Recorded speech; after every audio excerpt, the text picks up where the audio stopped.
Cumprimentos, irmãos, com a paz do Senhor Jesus. Abramos a nossa Bíblia no livro do Êxodo, capítulo 12.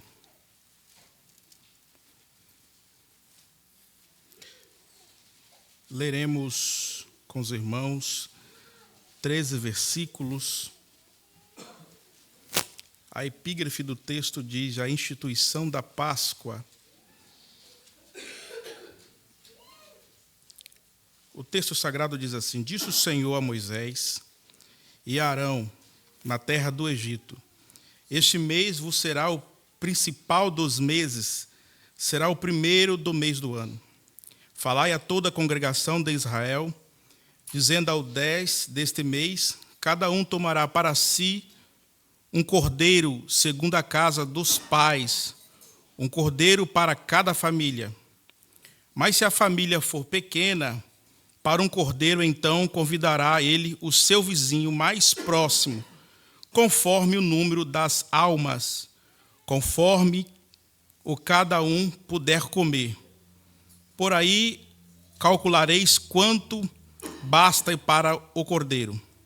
O cordeiro será sem defeito, macho de 1 ano. Poderá tomar um cordeiro ou um cabrito. E guardarei até o 14º dia deste mês. Todo o ajuntamento da congregação de Israel o imolará no crepúsculo da tarde. Tomarão todo o sangue e o porão em ambas as ombreiras e nas vergas das portas, nas casas em que comerem. Naquela noite comerão a carne assada no fogo, com pão asmo, ervas amargas a comerão. Não comerei do animal nada cru, nem cozido em água, porém assado ao fogo, a cabeça, as pernas e as fissuras. Não deixarei dele nada até amanhã. O que, porém, ficar até pela manhã, queimá-lo-eis. Desta maneira comereis lombos cingido, sandália nos pés e cajado nas mãos. Comê-lo-eis à pressa ou depressa. E isso é a Páscoa do Senhor. Porque naquela noite passarei pela terra do Egito, ferirei na terra do Egito todos os primogênitos, desde homens até os animais. Executarei juízo sobre todos os deuses do Egito. Eu sou o Senhor. O sangue vos será por um sinal nas casas em que estiver. Quando eu vir o sangue, passarei por vós, e não haverá em vós praga destruidora. Quando eu ferir a terra do Egito, podei assentar. Meus irmãos, eu quero agradecer primeiramente ao nosso Deus e depois ao nosso pastor pela oportunidade, pela confiabilidade assim me concedida para poder compartilhar com os irmãos a palavra do Senhor. E eu quero louvar a Deus pela vida dos irmãos aqui nesta noite, que estão aqui para adorar, o nome do Senhor na beleza da sua santidade. Deus, Ele é o único que tem que ser adorado, glorificado através das nossas vidas. Eu proponho nesta noite, irmãos, refletir com os irmãos sobre o que é a Páscoa de fato, a Páscoa judaica e a Páscoa cristã. Então, a reflexão bíblica. O mundo ele está sendo instruído a esquecer essa mensagem da Páscoa, Mas a igreja, ela é, como diz o evangelista Jonathan, a voz profética nesse mundo. E nós lemos esse texto aqui, é um texto bem emblemático, é um texto bem inciso na mensagem que ele quer assim refletir. Mas eu proponho para os irmãos, para nós recordarmos uma retrospectiva até chegar nesse texto. Quando que tudo começou? Tudo começa com Abraão, quando Deus visitou Abraão na Mesopotâmia ainda, e chamou Abraão. Abraão, ele era de uma família idólatra, extremamente idólatra. Josué vai dizer que Abraão era de uma família idólatra e Abraão era fazedor de ídolo e era idólatra também. Mas Deus se revela a Abraão e chama Abraão e lhe faz uma promessa. No entanto, Abraão atende a voz de Deus e começa a seguir. Deus faz promessa de Abraão de ele ter muita descendência. E uma dessa descendência de Abraão, todas as nações seriam abençoadas, que apontava para Jesus. Abraão, então, ele tem filho, resumindo a história, ele tem um filho chamado Isaque. Abraão teve outros filhos, mas o filho da promessa era Isaque. Isaque, por sua vez, ele possui uma mulher chamada Rebeca. Só que, no contexto da história, a esposa de Isaque era estéril, não poderia ter filho. Ela não poderia gerar. Como que a promessa de Deus então ia ser cumprida? Diz o texto bíblico que Isaque começa a orar. A gente não sabe o conteúdo da oração, mas baseado na historicidade, eu deduzo que Isaque começou a lembrar o Senhor. O Senhor falou com o meu pai que a descendência dele seria muita, mas a minha mulher é estéril, Senhor. Abre a madre da minha esposa. Diz o texto bíblico que Deus ouviu a oração de Isaque. Então a sua esposa, ela fica grávida não só de uma criança, mas ela fica grávida de gêmeos. Ela tem 2 filhos. Por que ela sabe que ela tem 2 filhos? Porque ela questiona sobre as dores que ela sentia. E o Senhor falou para ela: no seu ventre há 2 nações brigando. Você será mãe de 2 filhos. Então os filhos dessa mulher nascem. Um desses meninos vai chamar Jacó. Vão dar o nome dele, acunhar o nome dele de Jacó. Ele era semelhante ao irmão, porém ele era liso, o irmão era peludo. E no decorrer da história, Jacó também possui uma mulher, uma esposa. No caso, 2. Mas resumindo a história, Jacó teve 12 filhos, seguindo assim então a promessa que Deus fez ao seu avô. Dos 12 filhos de Jacó, existia um que ele amava por demais, mas os outros irmãos de Jacó, diz o texto bíblico, atenção irmãos, eu vou ser bem rápido, contraiu de Jacó um ciúme, uma inveja violenta, maligna, e pensaram em matar Jacó, mas o outro interviu, falei, não vou matar não, vamos jogar no poço. Jogaram esse menino no poço, o filho de Jacó, chamado José. Esse menino, ele é levado depois, vendido como escravo. Ele vai para o Egito, e os irmãos e o pai dele esquece. O pai dele, na verdade, os irmãos sabem que foi enganado, falou que ele tinha sido morrido, uma besta fera rasgou-lhe todo, e só sobrou as vestes, a túnica de 7 cores, ensanguentada de sangue.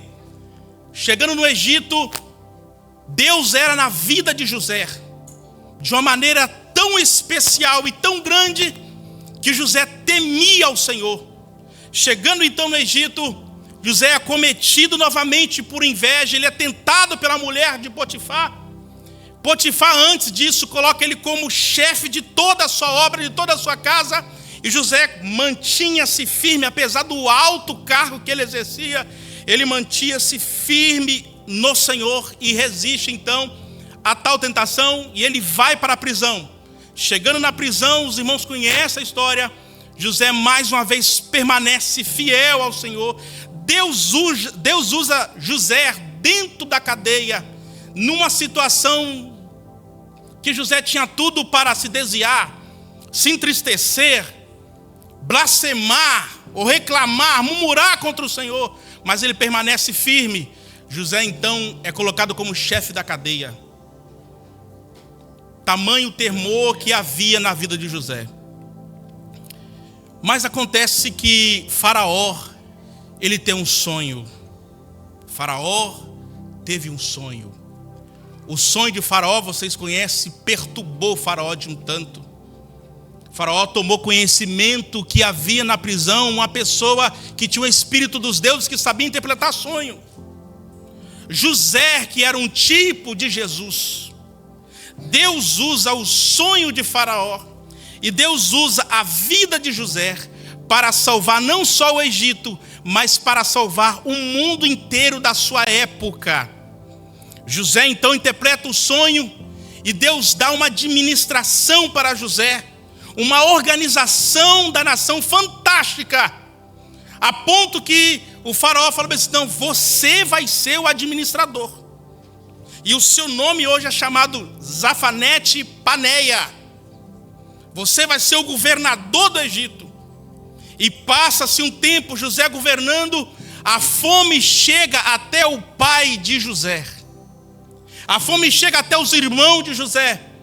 O velho Jacó, tomando conhecimento que o Egito tinha provisões, resolve enviar os seus filhos para trazer provisões para a sua casa. O tempo se passa, os meninos não lembram, não sabem, não reconhecem o teu irmão. Os irmãos conhecem a história.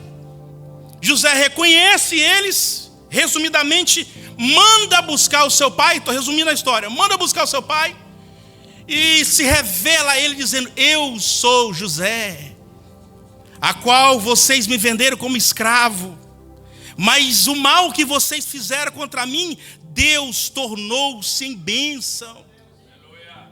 Deus tornou-se em bênção. José tinha tudo para dar errado, mas José deu certo. Seguindo a história, Israel então, Jacó com sua família, desceram por o Egito cerca de 70 almas, um pouco a mais do que nós temos aqui. Eu acho que aqui não tem 70 pessoas, mas desceram para o Egito 70 almas. José apresenta o seu pai para Faraó. José apresenta o seu pai para Faraó e fala: olha, Faraó, esse aqui é o meu pai.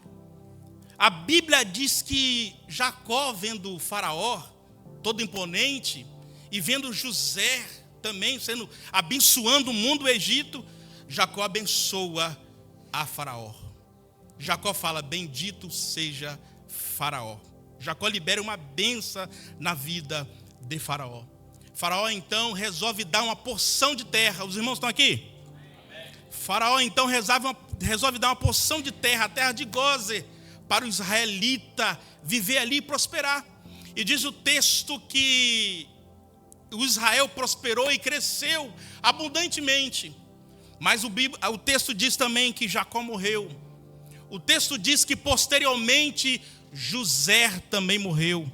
O texto vai dizer que Faraó morreu também. E o texto vai dizer que subiu outro Faraó. Os irmãos conhecem a história, sabe que existia o Baixo Egito e o Alto Egito. Era o Ixos, um povo Ixos que tomava conta do Egito. Não eram os egípcios verdadeiros, puros. Mas quando o faraó de baixo morre, o faraó de cima toma conta de todo o império. E a Bíblia diz que esse faraó não reconhecia os feitos que José tinha feito no Egito. É claro que ele sabia, não reconhecer ali é que ele ignorava. Então ele, vendo essa nação prosperar, crescer, porque o Israel, o hebreu ali no caso, era abençoado por Deus.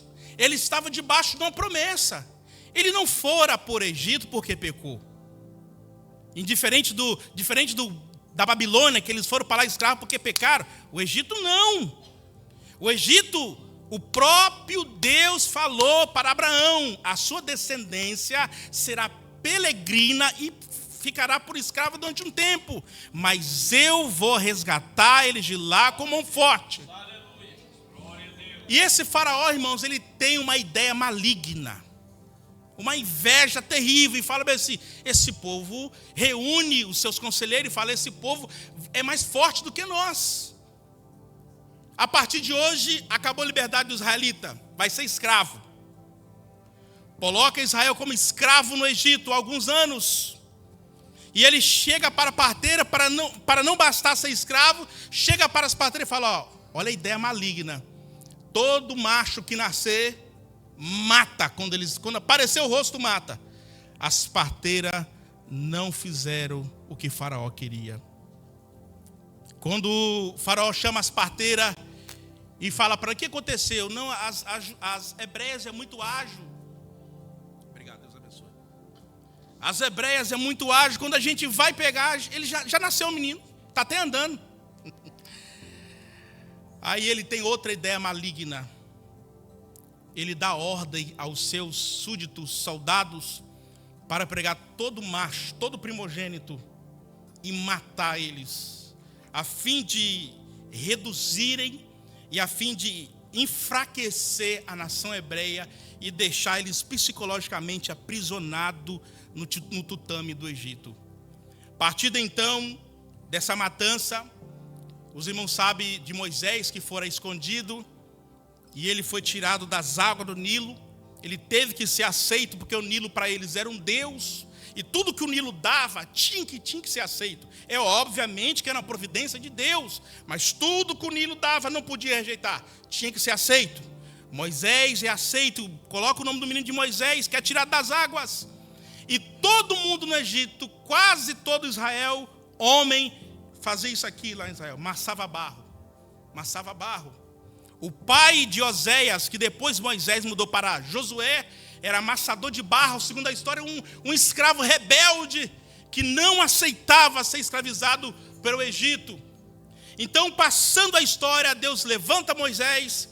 Moisés estuda, é instruído dentro do Egito, com toda a ciência, toda a educação, vai para o deserto, mais 40 anos, Deus fala com Moisés na sarça ardente, Moisés volta para o Egito, e gentilmente ele fala com o faraó: Deus mandou você liberar o povo do Egito, o meu povo do Egito. E faraó fala: quem é esse Deus que mandou Moisés?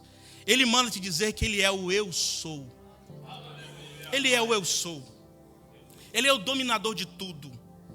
E faraó, relutante, não aceitando o dito de Deus, sendo desobediente à ordem divina direta, Deus então resolve mostrar para todo o Egito que não há outro Deus.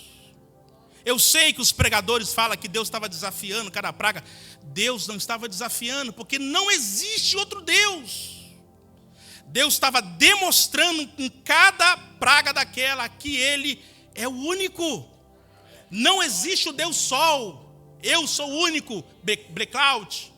Não existe o Nilo Deus. Eu sou o único, o Nilo fica vermelho. E assim Deus foi dando as pragas, e Faraó com o coração duro.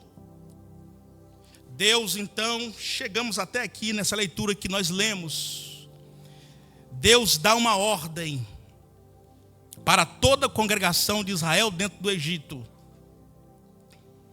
Faz-se então, mata um cordeiro e mela os umbrais da porta, porque eu vou passar.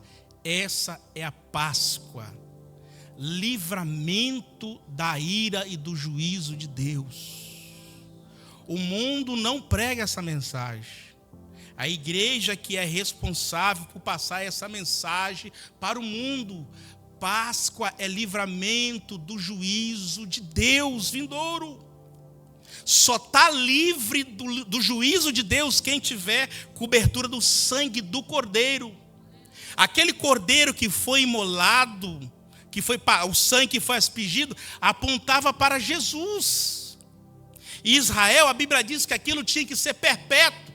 Todo ano Israel ele tinha que matar um cordeiro e comemorar a Páscoa, lembrando do livramento que Deus deu.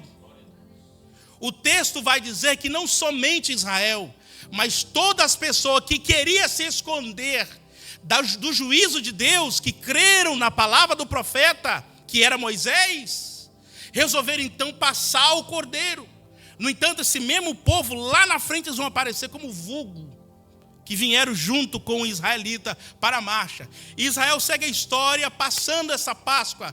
Quando chega no Novo Testamento, a Bíblia diz que Jesus, ele celebra a Páscoa judaica. Só que Jesus, ele faz um adendo na Páscoa. Jesus, ele tira o pão e tira o vinho e fala assim: a partir de hoje vocês não vão mais comemorar com ervas amargosas, com pão asmo, mas vocês vão comemorar em memória de mim. Irmãos, deixa eu dizer uma coisa aqui para os irmãos. É muito bonito os enfeites que o mundo faz. É lindo a comemoração mundial sobre a Páscoa. Mas a notícia que tem que se dar é que só vai estar livre do juízo de Deus quem estiver debaixo da cobertura do Cordeiro. Esta é a mensagem que a igreja tem que levar. Eu não estou aqui falando, preocupado com o coelho, com o ovo. Come o ovo, sem problema nenhum. Mas é a mensagem que tem que ser falada, que tem que ser dita. Irmãos, ontem eu atendi meu último cliente e Deus não deu a oportunidade de pregar. E eu não tive dó dessa vez. Geralmente eu sou muito tranquilo, mas eu falei sobre a morte. Eu nunca vi ninguém com tanto temor, por muita misericórdia de Deus. Deus me deu graça. E a pessoa, ela foi tomada por um temor, chega a arrepiar e falar: você tem quantos anos? Eu tenho um tanto. Daqui mais 50 anos, se Jesus não voltar, você vai morrer. Não vai morrer. Daqui a 30 anos, a maioria das pessoas que você conhece vai morrer todas. Todas elas. A morte é uma realidade. Mas Jesus esteve aqui nessa terra, ele falou assim: não se preocupe com o homem que pode matar o corpo, mas se preocupe com Deus, que pode desfazer o corpo e fazer a alma perecer no inferno. Eu falei: você tem que estar preocupada com a sua salvação. Para onde irá a sua alma? Só tem escape do juízo eterno aquele que está debaixo do sangue do Cordeiro. E a Bíblia diz que a ira de Deus estava para ser derramada no mundo, mas toda a ira de Deus foi derramada sobre Jesus. Por mim e por você, Jesus tornou-se o Cordeiro Pascual, diz Paulo aos Coríntios, capítulo 5, versículo 6, que a partir de hoje, Jesus é o nosso Cordeiro Pascual. Aí o rapaz me indagou e falou assim: mas eu sou uma pessoa boa. Você pode ser o Papa, meu filho. Você pode ser a tal santidade, mas a sua benevolência não é capaz de levar você ao céu. O que leva e livra a gente do juízo é o sangue de Cristo. E o interessante é que o texto vai dizer que Moisés, Deus falou através de Moisés, fala para eles comer o cordeiro com os lombos cingidos, com a sandália, com o cajado e com pressa. Porque quando eles acabassem de comer aquele cordeiro, no outro dia, eles iam ser libertos e iam sair. Então eles comeram com pressa. Jesus também, quando celebrou a Páscoa, Jesus celebrou sua última Páscoa com pressa.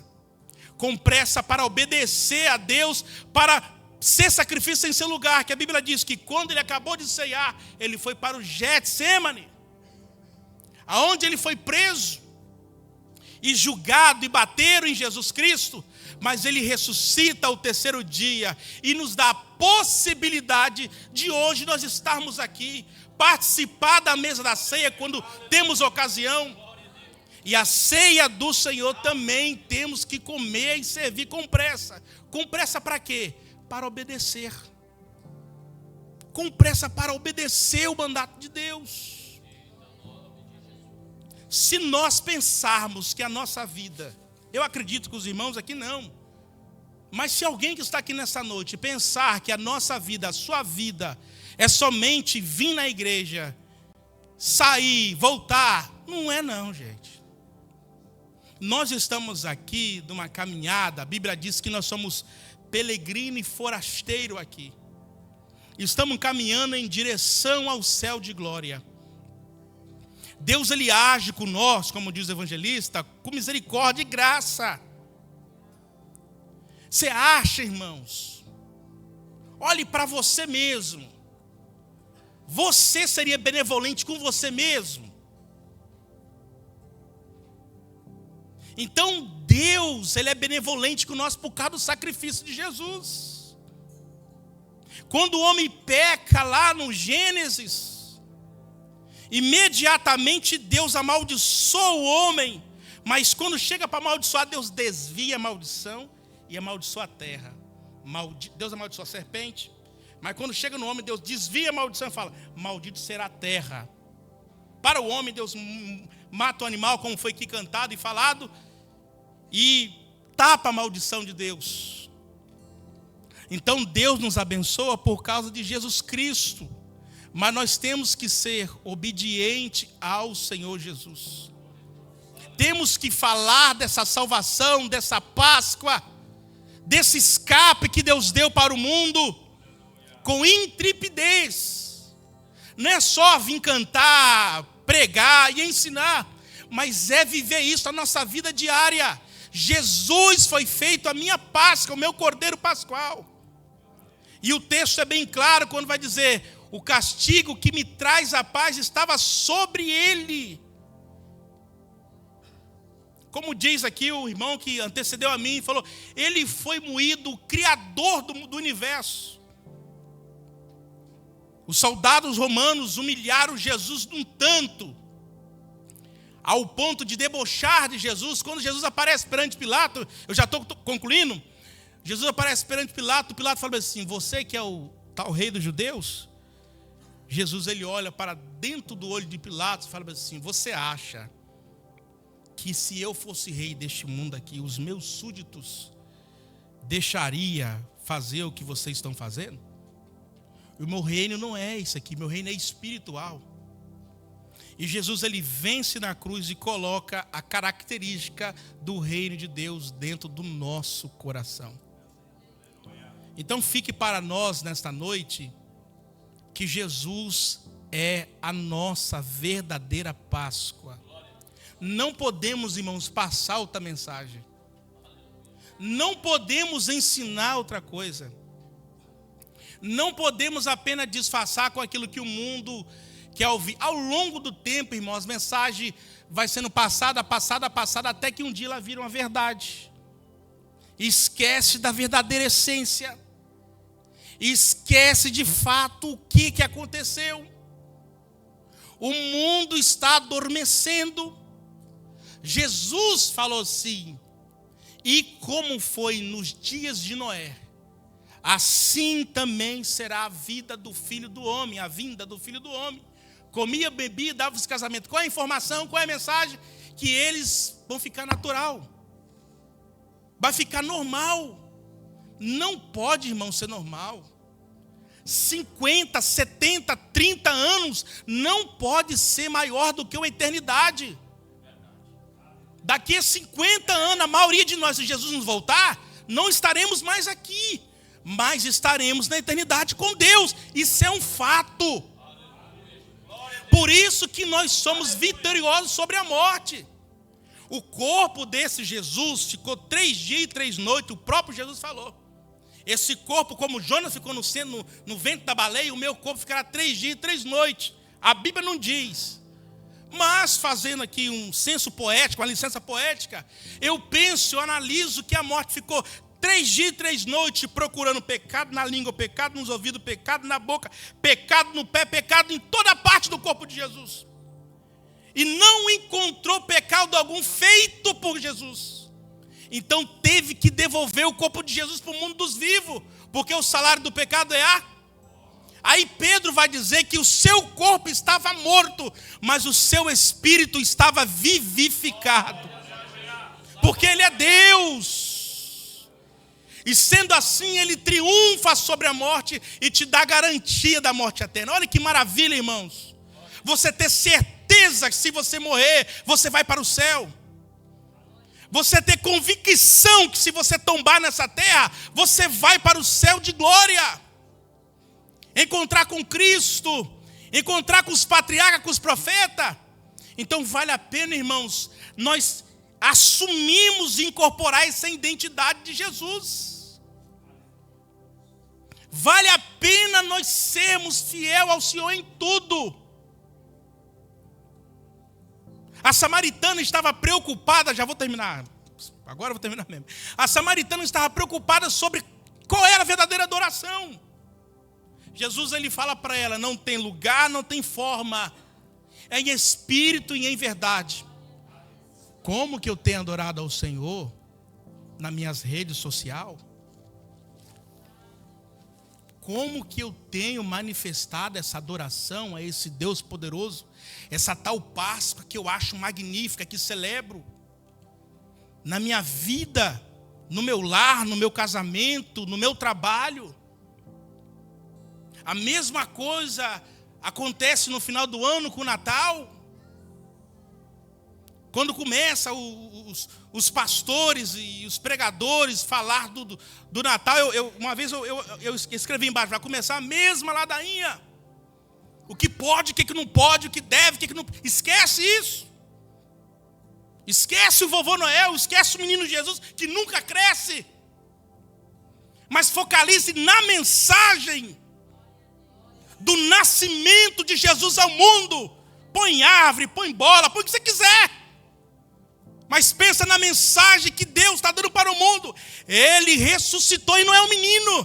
Já cresceu. E é o Salvador do mundo. É esta mensagem que temos que focalizar. Não é ficar debatendo se pode ter coelho, se não pode, se pode comer ovo, se pode ter Papai Noel, se não pode. É a mensagem. A Páscoa é livramento de juízo. A Páscoa é o aplacamento da ira de Deus através do sangue do Cordeiro. É esta a mensagem que temos que passar para o mundo. E não ficarmos presos num legalismo bobo, mas pensar na mensagem central da Bíblia Sagrada.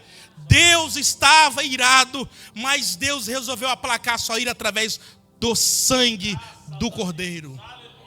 Sobre os pés e curva a sua cabeça. Eu quero fazer uma oração por você nesta noite.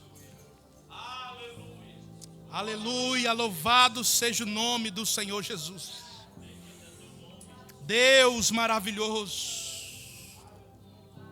Ai, deistei que o manaia sede covas. Glória a Deus, aleluia.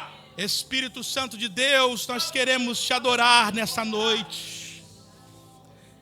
Jesus querido, nós queremos glorificar o teu santo nome nesta noite e adorar o Senhor da beleza da tua santidade, ó Pai. Obrigado, Jesus, por esta Páscoa. Obrigado, Senhor Jesus, por ser esse Cordeiro Pascual que derramou o teu sangue por nós, ó Pai. Ajuda-nos, ó Pai, nos manter firme na nossa fé, constante, ó Pai, sendo testemunha do Senhor e sendo a voz profética para o mundo. Eu quero interceder nesta noite, ó Pai, por cada vida aqui nesta noite, ó Pai. Senhor, promove a cura se tiver alguém doente aqui, física. Senhor, se tiver alguém enfermo da sua alma, promove a cura agora, Senhor. Em nome do Senhor Jesus, por favor, ó Pai, pela sua misericórdia e benevolência, desperta o seu povo, ó Pai querido, para que nós possamos, ó Pai, incorporar esta mensagem do reino, que o Senhor se fez castigo e maldito por nós. Senhor, fique conosco, nos abençoe mais esse resto de dia e nos mantém firme até a sua volta, ou até o fim da nossa existência nesse mundo. É o que nós lhe pedimos, ó Pai, e lhe agradecemos no nome do Senhor Jesus. Amém.